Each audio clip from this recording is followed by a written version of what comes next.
Categories of control theory are defined as open-loop and closed-loop control. In an open-loop system, the output is not measured or monitored for comparison with the system set point.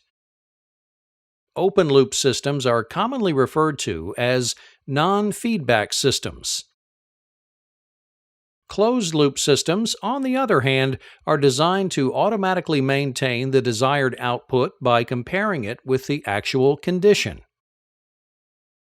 Feedback devices are used to control the outcome and are referred to as closed-loop.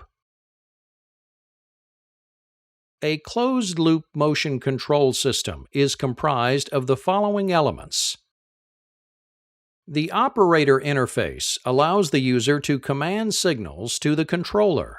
Examples of an interface are industrial computers or an operator interface terminal.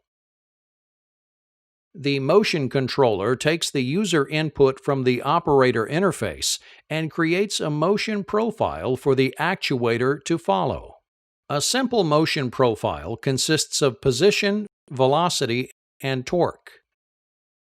Position parameters require a start and a finish position to move a load. The velocity profile resembles a trapezoidal shape. In this example, the acceleration, velocity, and deceleration is constant.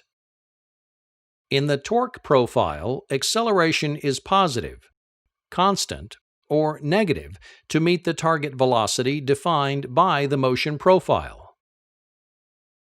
Amplifiers, also referred to as drives, take the motion profile from the controller and generate the current required to drive the motor or other actuator type. The actuator is defined as a motor, cylinder, or other electromechanical device used to create motion. Linear actuators used in industrial applications convert rotary motion to linear motion by turning the actuator nut to move the screw in a straight line. The feedback device, usually an encoder or position sensing device, recognizes the motor position and reports the result back to the controller.